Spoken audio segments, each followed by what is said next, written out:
दोस्तों मुस्लिम लोगों की शादी को लेकर हाल ही में केरल हाईकोर्ट की तरफ से 4 ऐसे बड़े फैसले थे जिनको बदल दिया गया। देखिए बड़ी खबर आपकी, मुस्लिमों ने नाबालिग पत्नी से अगर संबंध बनाया तो भी पॉक्सो एक्ट लागू होगा उन पर भी। केरल हाईकोर्ट ने मुस्लिम पर्सनल लॉ और 4 अन्य हाईकोर्ट के फैसलों को किनारे कर दिया। क्या है ये 5 बड़े फैसले जो हर एक मुस्लिम व्यक्ति को जरूर जान लेने चाहिए शादी करने से पहले और शादी के बाद भी ये नियम लागू होते हैं। दरअसल ये चारों बड़े फैसले मैं आपको बताऊं इससे पहले आप इस चीज को समझिए कि भारत में शादी के लिए मुख्य रूप से 3 कानून हैं हमारे इंडियन कॉन्स्टिट्यूशन में, यानी कि भारतीय संविधान में। ये रेफरेंस लिया गया आपको बता दूं rape laws and death penalty book से, जिसके राइटर हैं विराग गुप्ता। तो दोस्तों भारत में शादी के लिए मुख्य रूप से 3 कानून है। पहला कानून हिंदुओं के लिए जो कि हिंदू विवाह कानून अधिनियम 1955 है और इस नियम के तहत जैन, बौद्ध और सिख धर्म की शादियां भी इसी कानून के तहत होती है। इस कानून के सेक्शन 5(3) का कहना है कि शादी के लिए लड़की की न्यूनतम उम्र 18 साल और लड़कों की न्यूनतम उम्र 21 साल होनी चाहिए। सिखों की शादी आनंद कारज विवाह अधिनियम 2021 के तहत भी होती है, ठीक है ना। दूसरा कानून आता शादियों को लेकर ईसाइयों की शादी के लिए क्रिश्चियन मैरिज एक्ट 1872 है। इसके मुताबिक भी लड़के लड़की की उम्र 21 और 18 साल होनी चाहिए। तीसरा कानून आता दोस्तों स्पेशल मैरिज एक्ट 1954 और इसके तहत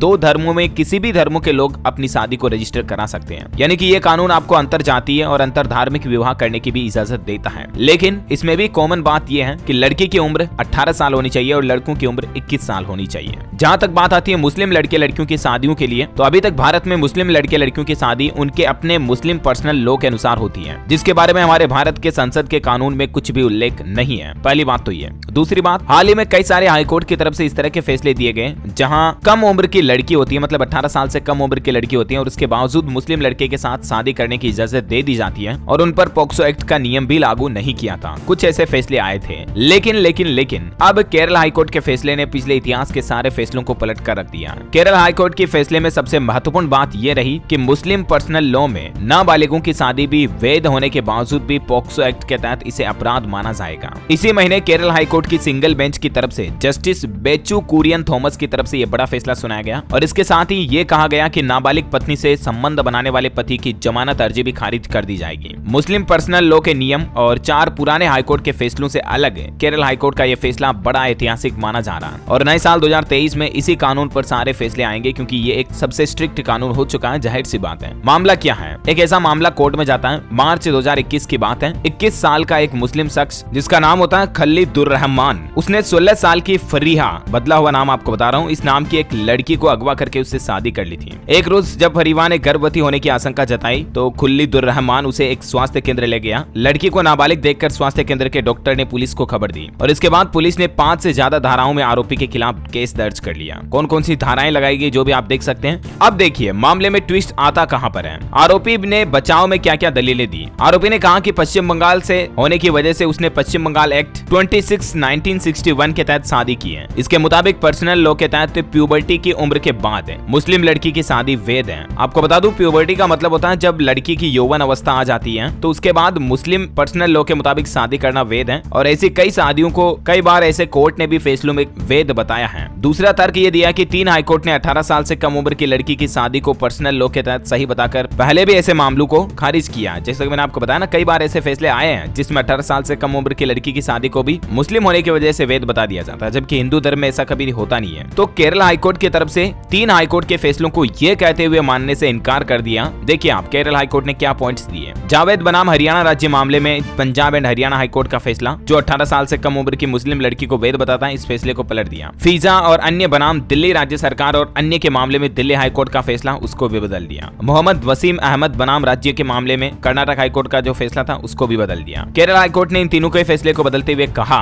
कि ऐसे मामलों में इससे पहले सुनाए गए सम्मानित जजों के फैसलों को मैंने पढ़ा है। मैं उन फैसलों की इस बात से सहमत नहीं हूं कि मुस्लिम पर्सनल लॉ के तहत नाबालिग मुस्लिम लड़की की शादी को पॉक्सो एक्ट के तहत अपराध नहीं माना जाएगा। मुस्लिम शादी वैध होने के बावजूद लड़की अगर नाबालिग है तो दुल्ला अपराधी ही होगा। कोर्ट में फैसला सुनाते हुए जज ने कहा कि जांच में पाया गया कि नाबालिग लड़की के माता पिता की जानकारी के बिना आरोपी ने उसे बहला फुसला कर अगवा कर लिया। इस कथित विवाह के समय लड़की नाबालिग थी और ऐसे में ये विवाह कितना सही है ये मुस्लिम पर्सनल लॉ के अनुसार भी बहस योग्य है। जस्टिस बेचू कुरियन ने आगे कहा कि पॉक्सो एक्ट काफी सोच समझ कर बनाया गया था। ये बाल विवाह और बाल यौन शोषण के खिलाफ है। पॉक्सो एक्ट का मतलब ही यही है कि लड़कियों को प्रोटेक्ट करना बाल विवाह से और उनके यौन शोषण से। इस हिसाब से शादी होने के बाद भी किसी नाबालिग से शारीरिक संबंध बनाना भी कानूनन अपराध है। आईपीसी की धारा 375 का एक्सेप्शन कहता है कि अगर पति 15 साल से ज्यादा की पत्नी के साथ रिलेशन बनाता तो ये इजाजत है और ये सभी धर्मों के लिए है, लेकिन ये भी एक एक्सप्रेशन है, यानी अपवाद है। ऐसे में दोस्तों एक्सपर्ट की ऐसे मामलों पर क्या राय है, आइए एक्सपर्ट के जरिए जानते हैं कि क्या इस फैसले को हिंदू धर्म के पति से भी जोड़कर देखा जाना चाहिए। सुप्रीम कोर्ट के वकील और rape laws and death penalty के ऑथर का कहना है कि व्यक्तिगत मामले में सुनाए गए हाईकोर्ट के इस फैसले को यूनिफॉर्म या सार्वजनिक फैसला मानना गलत है। ऐसे फैसलों को दूसरे मामलों में नजीर के तौर पर पेश किया जा सकता है, लेकिन इसे किसी दूसरे धर्म से जोड़कर नहीं देखा जाना चाहिए, क्योंकि ये फैसला एकमात्र मुस्लिम धर्म के किसी मामले या किसी केस को लेकर सुनाया गया। इसीलिए इसका उद्देश्य था कि पारिवारिक यानी कि सिविल मामलों को आपराधिक मामलों से अलग रखा जाए। लेकिन हिंदू और मुस्लिम दोनों धर्मों में शादी की न्यूनतम उम्र के बारे में कानूनन स्थिति फिलहाल भी अलग अलग है। हिंदू, बौद्ध, सिख आदि धर्म में शादी की न्यूनतम उम्र को लेकर कानून निर्धारित है, लेकिन मुस्लिम पर्सनल लॉ जो है मुस्लिम धर्म के लिए, उनकी वजह से शादी की उम्र निश्चित नहीं है। इसकी वजह से ही अनेक तरह के विवाद आते रहे और यही विवाद भी इसी की वजह है। विवाद की जड़ में दो प्रमुख सवाल है और इसे हल करने का सिर्फ एक तरीका है। विराग गुप्ता कहते हैं कि पोक्सो या दूसरे कानूनों के दायरे में न्यूनतम उम्र वाला मामला आएगा या नहीं, इसको लेकर भी अलग अलग हाईकोर्ट के अलग अलग फैसले आते रहे हैं। ऐसे में इन सभी विवादों की जड़ में दो सवाल हैं कि क्या 18 साल से कम उम्र की लड़की कानूनन शादी कर सकती है, या फिर दूसरा पॉइंट आता है कि 18 साल से कम उम्र की पत्नी के साथ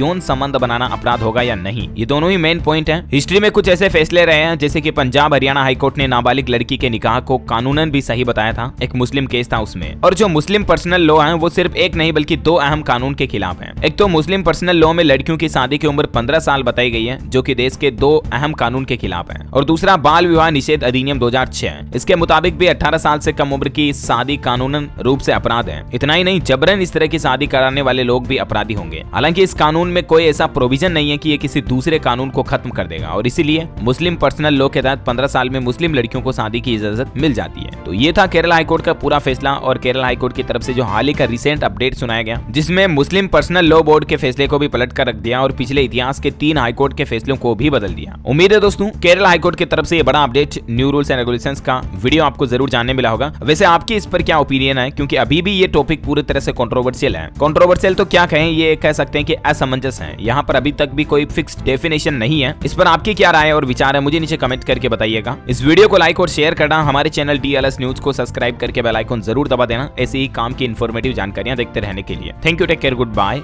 जय हिंद, जय भारत, वंदे मातरम।